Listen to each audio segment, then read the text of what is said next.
ñu ngi leen di nuyu yéen ñi safoo ITV di leen dalal jàmm fii ci village d'enfants SOS lu waral teewaay bi fii nag tey dañuy màggal suñuy yaay ñëpp xam nañ ni yaay place bu mu am ci société place bu mu am ci biir këram place bu muy occupé ci xolu njabootam yaay dafa nekk lu am solo suñu biir société fii nag boo déggee village d'enfants SOS dafa am ay famille yu fi nekk wax famille ne yaay mooy uuf doom yaay mooy toppatoo njaboot gi yaay yi fi nekk nag dañoo am benn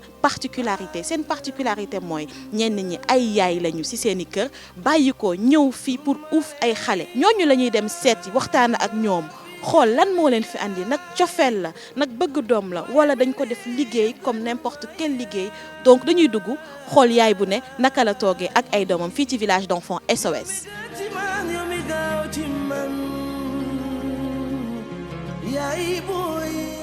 man la Ndeye Khoudia Thiam maman SOS village d'enfants SOS Dakar maison 10 waaw maa ngi fi ñëw depuis 2009 le 1er avril 2009 ci laa ñëw fii. yow sa kër gi ñaata xale nga fi yor. juróom-ñetti xale laa fi yor amoon naa nag fukki xale mais dañoo génn seen mag yi dañoo génn. dañuy dem foyer am na foyer am na ñoo xam ne dañuy delluwaat ci seen parents yi. lu ma poussé yomb na parce que man toujours dama koy wax man je dois beaucoup à SOS parce que man Kaolack laa dëkk te man ci ñu njëkk a jàngee ci école Kaolack bi en 84 bu mu ubbee man ci laa bokk comme xëy na mënuma am dara lu ma leen indi ma ne naa ñëw liggéey fii jàpp ci xale yi dama miinoon SOS daal parce que SOS Kaolack sorewuñ loolu moo tax buñ nekkee dañuy dund comme yaay ak doom dama koy def lu neex dama koy def lu ko naqari mais terewul yëpp rek dañuy wan ne nit ak yaayam la daal ku nekk ak sa yaay rek naturellement man pour man maa leen jur man samay doom lañ parce que bu ma sañoon fu ñu génn ñu xam ne man mii am naa xale yoo xam ne nii yor naa leen ba nekk ñoo xam ne nii ëllëg ci ñu ñuy ràññee la man noonu laay dundee ñoom. donc c'est plus qu'un métier pour yow mais beneen histoire la. waaw beneen facette la daal certes métier la du métier parce que man dama ne maa ngi sama kër yor ak sama njaboot maa nekk ak samay njaboot di dund ak nu may dundee ak sama propre doom nag noonu laay dundee ak ñoom ku ci def lu jaadu ma wan la yoon ku ci def lu ma neex ma wan na la liñ ma def neex na ma noonu laay dundee ak ñoom. maa ak sama doom bi ñoo dëkk fii. ba may def formation boobu maa ngi ko bàyyi Kaolack mais bi ma kiiyee ba toog dama ko indi fii pour mu jàng mu nekk c'est juste pour ñoom ñu xam ne ñoom ak sama doom laa yemale ñoom ñëpp laa te ñoom toujours dama leen koy wax ñoom ñoo ma gënal sama doom parce que li ma bëgg ci ñoom bu fekkente ne yàlla day joxe rek na ma ko joxal ñi bàyyi sama doom parce que ñoom laa gën a dundal daal. ñëw laa Ndeye Marie Fama ñëw leen bonjour. bonjour am ngeen exercice. da ngeen di jàngiwaat. du ngeen dem jàngi fële. ci kii. tey amul. wóor na kii amul Ndeye Binta. jàngi woon. yow yaa ko laaj loolu. dem leen teg seen saag ñoom ñu tàggoog seen doom defuñ lu tax yàlla tàggale leen seen doom man mi yor seen doom it defuma loo xam ne ni tax na yàlla indil ma xale yi sama destin la nit ku nekk lu nekk sa destin rek danga koy def ba mu kii doxal ba mu waree rek. ñu ngi fii nag ba tey ci village d'enfants SOS dañu jógee maison 10 dañuy ñëw maison familiale numéro 15 fekk fi yaay Marème Sankaré muy beneen yaay bi fi nekk ak fii ak ay xale yor leen taxawaayu yaay maman nuyu nañ la. ñu ngi leen di fay. donc yaay yaa ngi fi uuf ay njaboot mën nañu xam depuis ñaata at yaa ngi fi ak xale yi. maa ngi fi depuis 2000. donc 19 ans. waaw 19 ans si ren. ñaata xale nga uuf fii ci kër gi ñaata xale nga uuf fii ci kër gi. actuellement nii maa ngi juróom-ñetti xale. 8 xale. góor ak jigéen dégg naa da nga am sax ay seex. waaw am naa ay seex. ay seex yu jigéen. des jumelles waaw Adama ak Awa. Adama jémme Awa jémme.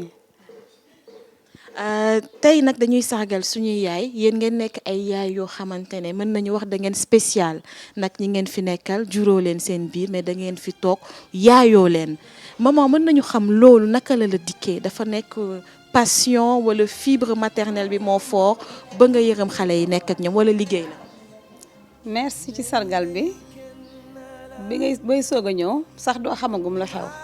mais da ngay dem ba ci biir mu nekk passion ak xolu njureel bi kenn mënu ko expliquer sax. est-ce que si xale yi ba nga fi nekkee ba léegi 19 ans bëri na ci ay at est-ce que am na ñoo xam ne nekk nga ak ñoom ba ñu génn fi tey. waaw am na génération boo xam ne génn nañ dañuy déggante ak ñoom parfois sax ñu am suñu feet suñu kër yi xew yi ñoom dañuy ñëw ñun aussi xam nañ seen kër dañuy dem di leen seet si dañuy woo téléphone. feet su amee au sein du village fii nga xam ne comme feet yi ñuy fete fii ñoom dañuy ñëw toujours ñoo ngi gisante ak ñoom ñu ngi déggante ak ñoom. est-ce que yow tey jii mën nañu wax ni yaay nga mais gis nañ la daam nga franchement un certain âge est-ce que dafa am ay xale yu lay jox wala yow yaay tànnal sa bopp wala ñuy ñëw rek jox la ay xale. non man duma tànnal sama bopp nag dañ may ñëw rek jox ma peut-être soo xawee nekk mag nii dootu ñu la jox xale yu ndaw parce que déjà 8 enfants xam nga macha allah génnaguñu léegi suñ ma ci bëggee dooleel xale yu ndaw. damay ragal sama éducation. mu nekk nii ma mënatoo di defar ay couches ak ay. mënatuma ko waaye nag sànq am nga loo ma laaj lu am solo yaay du bàyyi doomam. yaa ngi leen di nemmeeku ba tey bu fekkee am na ñu si liggéey ñu si sëy yaa ngi dem foofu di continuer sa rôle yaay. waaw maa ngi dégganteeg ñoom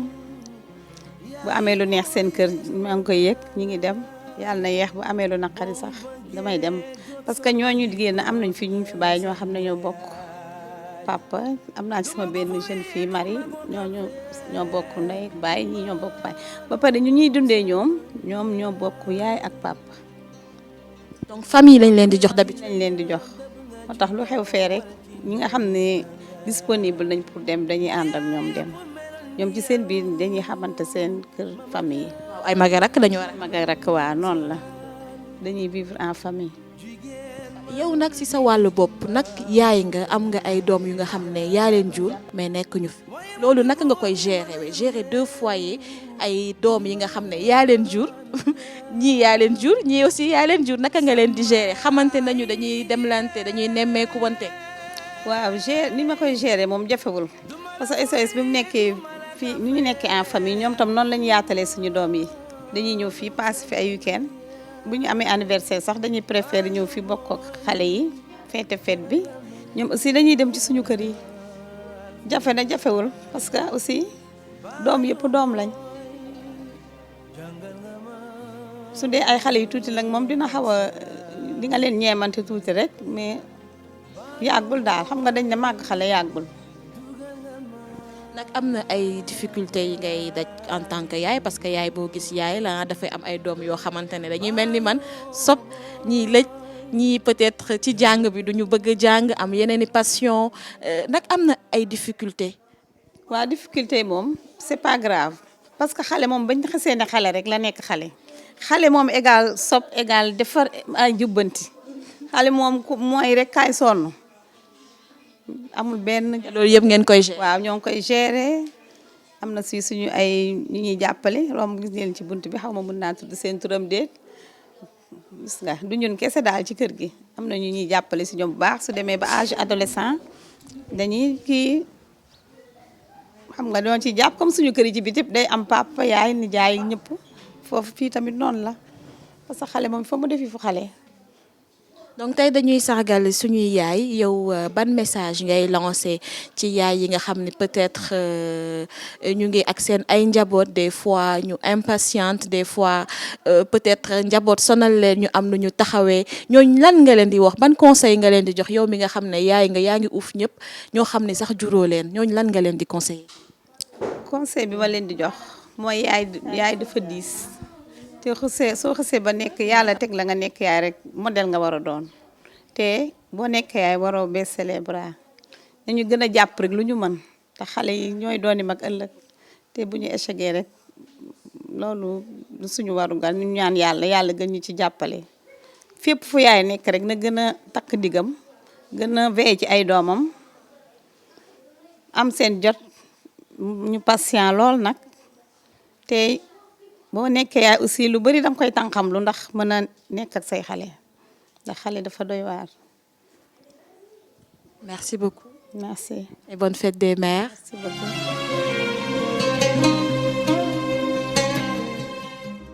Téléspectateur ITV ñu ngi woon ba tey fii ci village d'enfants SOS ñu jot leen a xamal ñaari yaay yi nga xam ne dañoo nekk fii ci village bi uuf seeni doom ay doom yi nga xam ne juruñu leen seen biir mais lépp luy yaay war a taxaw ci biir kër ñu ngi koy taxaw. am na yaay yi nga xamante ne seeni doom dafay jundoog handicap jundoog lu nga xam ne moom la ñuy wax laago waaye dawuñu daayiwuñu ñu ngi toog uuf seen njaboot lépp lu warloog ñoom ñu koy def buñ fi jógee nag dañuy dem seeti yaay boobu loolu metti na mettiwul jafe na jafewul dinañ ci xam dara dem seeti yeneeni yaay nag sargal suñuy yaay la ñuy wax tey fii ci ITV.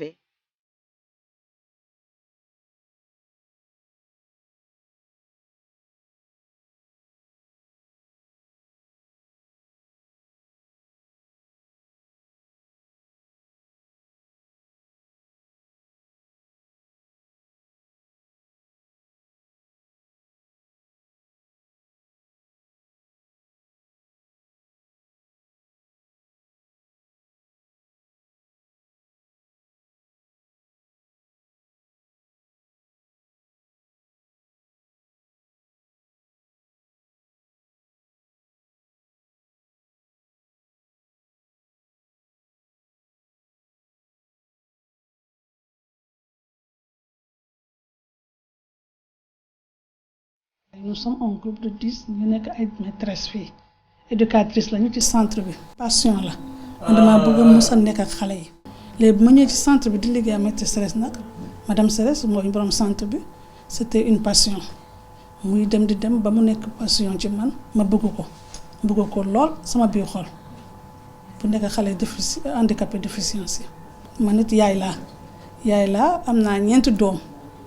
Instinct maternel bi tamit bokk na ci li tax ma liggéey fii te bëgg liggéey fi tamit difficulté mooy xale bu arrivé tardivement ñu denc ko ca kër ga ba mu am 14 ans 20 ans nga doo ko indi ñun ñu préféré xale nga indi ko ba muy teel moo tax ñu ñaan parents yi ku gis doomam du comporté woo noo xamante ne du noonu nga yóbbu ko ci hôpitaux yi wala nga yóbbu ko hôpital Fann ak kër xale yi foofu dinañ la orienté y a des spécialistes là-bas dinañ la orienté dinañ la ne defal nii tëj bi daal la ñuy bañ xale bu ñëwee tôt ñu jël prise en charge am tôt nañ ci gis résultat loolu mooy suñu difficulté. Voilà après école Céleste nag dañuy ñëw fii ci kër madame Ndiaye agsi nañu moom Aminata Kane madame Ndiaye moom mi jur Jules Moustapha ak Cheikh ñu fekk ko këram xool nu muy toogee ak xale yi fii si biir këram. Madame Ndiaye ñu ngi lay nuyu di la remercier ci accueil bi. Non man maa leen di nuyu maa ngi leen di ziar bu baax. donc tey dafa nekk fête des mères ñuy màggal suñuy yaay ngay jigéen di aussi yaay ñu ñëw gis ni am nga ñetti doom muy Jules Moustapha ak Cheikh ñu nekk say doom mais aussi am benn particularité am handicap loolu la ñu bëgg na tey waxtaan ak yow en tant que yaay naka ngay dundee loolu naka ngay gérer loolu Aminata Kane madame Ndiaye. maa ngi sant yàlla bu baax ni ma koy gérer moom metti na yomb na ndax soo gëmee rek gëm yàlla te nangu lim la teg rek lépp day yomb metti na nag parce que physiquement di toppatoo ay xale suñu nekkee ay xale du am problème mais suñu demee bay màgg rek day xaw a jafe tuuti ndax ñoom suñuy màgg yow ngay màgget te soo leen di yor day xaw a metti ñi nga xam ne ku am 18 ans ngay sangu ko yaa koy defal lenn lu bari di ko solal yére di ko defal yépp te ñu nekk ñett yombul torop mais sant yàlla comme mënuñu def neneen rek dañuy nangu rek. teelu ma ko xam ne Jules parce que dafa juddu mu am détresse respiratoire mu màgg am benn retard ñu ne loolu la ñun mësuñu dégg luy autisme xamuñu woon luy autisme xamuñu woon moo bi mësuñu ko dégg mësuñu ko gis. Cheikh juddu normalement moom amul woon benn problème à la naissance mais ba mu màggee ñu seetlu mu ngi mel ni Jules yàlla def nag dama ne Cheikh ak Moustapha ñoom tamit ba mu màggee ma gis moom dafa judd rek j'ai senti qu'il y avait une différence que moom ak ñee ñoo nuroo ñuy màgg nag pendant les 7 premières années moom jomme nañu jomme joo xam ne nit mënu ko wax fenn xale yoo xam ne raamuñu balaa ñoo dox lu yàlla xam doy na ñu màgg waxuñu lenn lu bari duñ ko def duñu nangu lekk lenn li alors mu jaaxal boo xam ne xamuñu lan la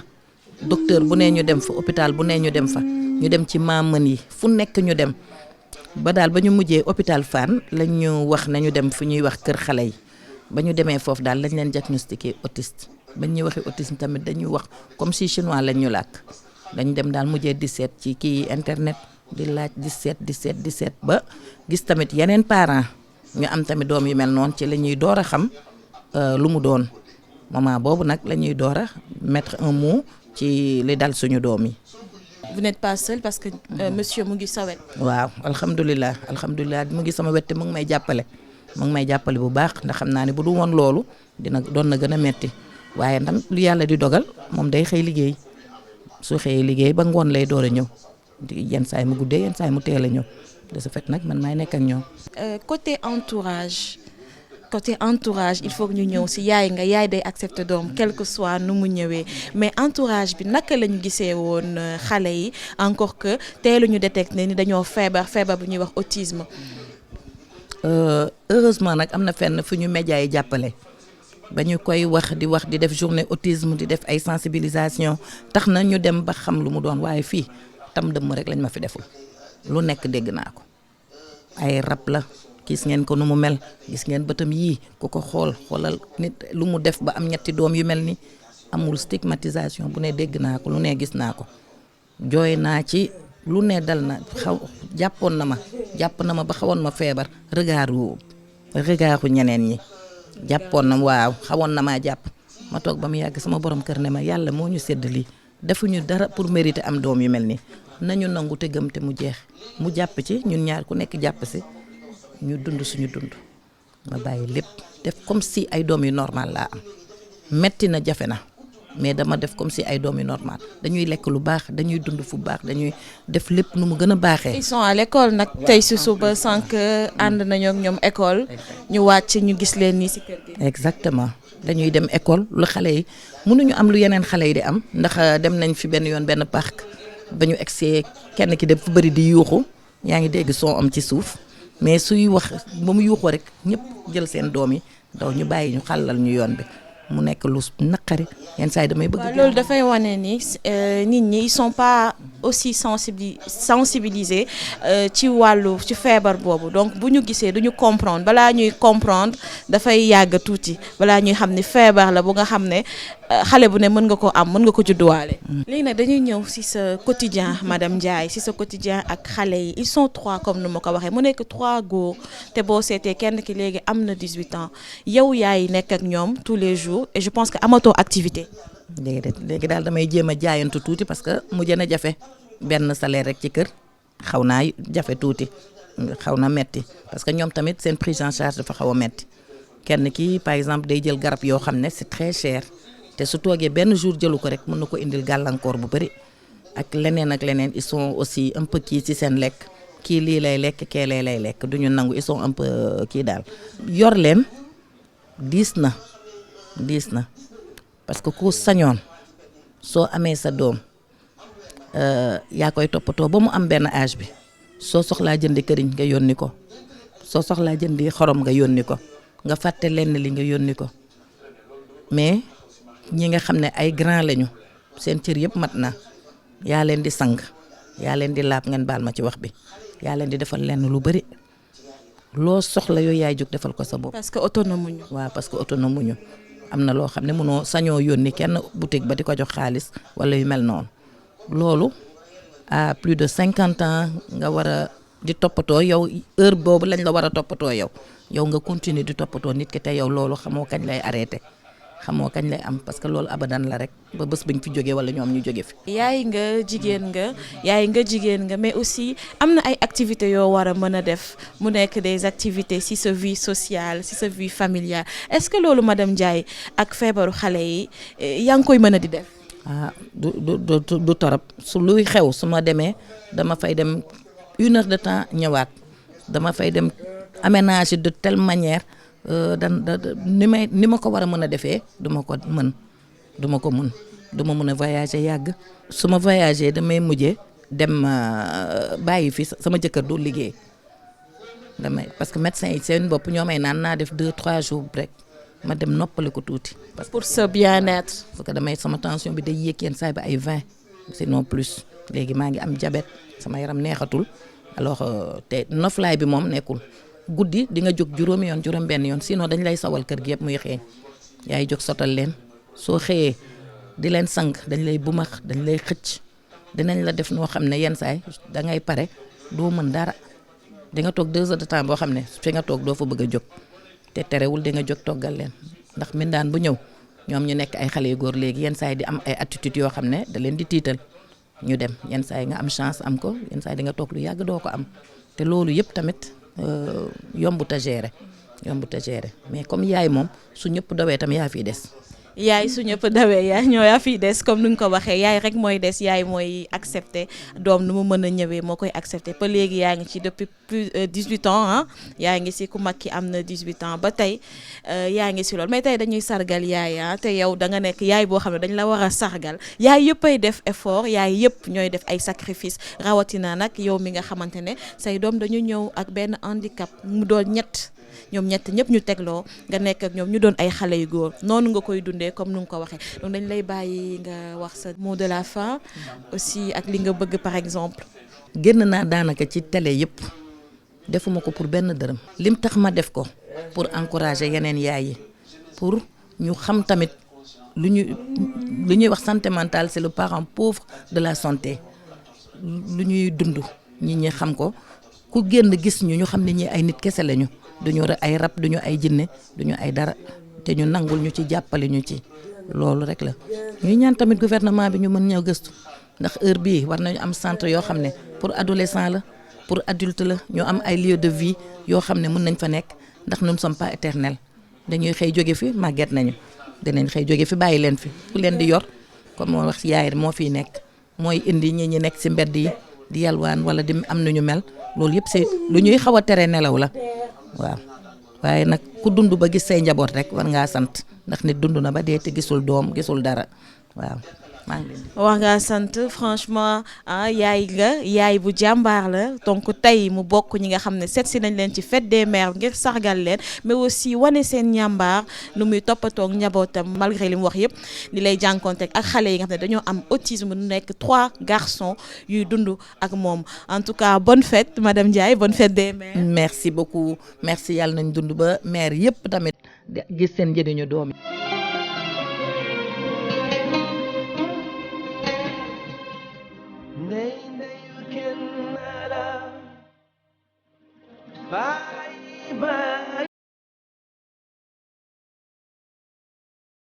man nag agsi naa si sama destination et je pense que fii mooy doon destination finale bi dañuy seet si beneen yaay bi nga xam ne moom comme ni ma leen ko junjee sànq elle est active elle tient ses activités elle tient sa famille et elle joue son rôle de mère yaay la comme yeneen i yaay yi mais yaay bi nga xamante ne day xëy nekk ci kurti nekk ay activité wam comme ni ngeen ko gisee ñu ngi fii noflaay nag buñ ko déggee xam ni yaay bu kurti ba pare war a mën a am noflaay pour reposer boppam noppal xelam. docteur Ndiaye maa ngi lay nuyu. maa ngi lay fay Moussama di leen dalal ak jàmm ci centre Noflaay. gis nañu ay mère SOS village d'enfants SOS ñu uuf ay xale yi nga xam ne juróoñu leen taxawu yaay nekk ci foyer yi di ko gérer loolu naka nga koy jàngatee. mooy li ma la wax rek en fait jigéen mu jur ak bañ a jur c'est la même chose c'est-à-dire que loolu dafa nekk ci jigéen. toppatoo xale toppatoo nit ci boppam dafa nekk ci jigéen yàlla moo ñu bindee noonu boo xoolee depuis les temps les plus anciens même boo xoolee ci religion bi bible bi coran bi jigéen mooy nit jigéen mooy toppatoo famille jigéen moom mooy tax askan bi di nekk mooy tax dëkk di naataange mooy tax lépp di ñu nekk ci bonheur donc pour man jigéen jarul ngay nekk comme on dit en français mère biologique jarul ngay jur ou pas jur mais quel que soit jigéen boo jël yaay nga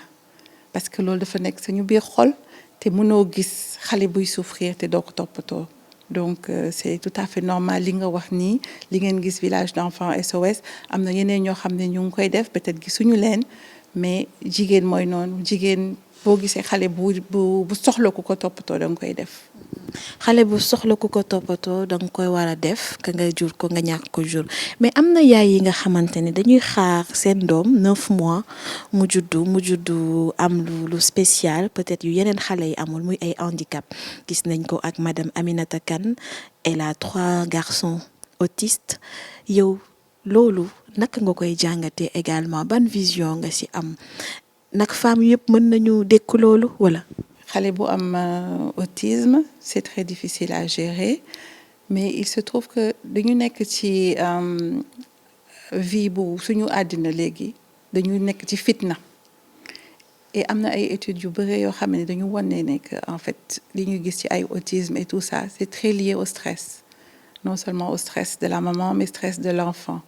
te loolu dafa nekk ay notions yu bees yoo xam ne ñu bëri xamuñu ko. C'est tout à fait médical et puis ce n'est pas quelque chose dont on ne peut pas sortir. Man damay jël sama propre exemple sama famille am naa benn neveu bu autiste mais génn na ci mu ngi jàng léegi mu ngi université c'est extraordinaire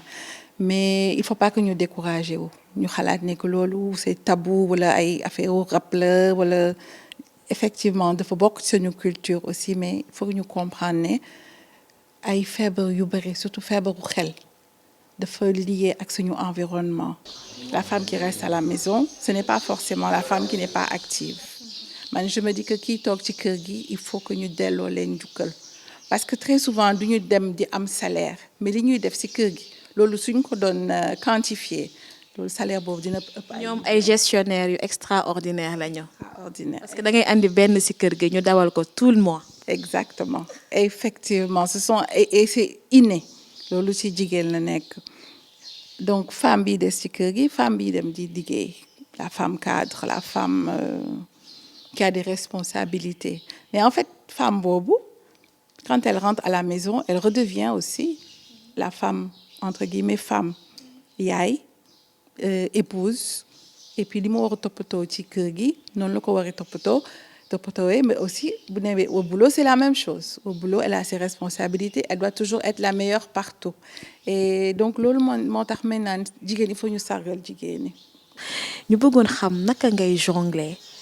ñaari domaines yooyu doon jigéen buy liggéey doon yaay war a nekk ci kër gi uuf njaboot bi seen njàng comme nu ko sa yaay defee ak yow nag yaa ngi motal lépp. maa ngi jéem mais yombul parce que li may faral di wax ne très souvent sentiment bi ngay am c'est la culpabilité et je pense que ñun ñëpp ci jaar ñun ñëpp femmes actives yi am ay doom et tout ça culpabilité pourquoi culpabilité parce que da ngay naan li ma waroon defuma ko da ngay xeeb li ngay def man damay jéem di organiser ay moments ak samay doom c'est-à-dire que dañuy toog waxtaan seetaan benn film yenn saa am na yeneen activité ñuy def dañuy waxtaanu àddina di développer ay sur des sujets ñuy discuter yenn saa ma woo leen ñoom ñëpp sama néeg ma ne toog leen sama kaw lal ñu waxtaan aussi j'essaye de trouver chaque petit moment boo xam ne mun naa ci am benn moment ak samay doom par exemple sama doom bu jigéen bi léegi adolescente la dafay jékki-jékki ne maman kaay ñu dem defar suñu ay wéy def pédicure manucure ñu waxtaanaale sama doom bu góor bi yenn saa ma gunge ko ñu dem fenn donc c'est pas facile.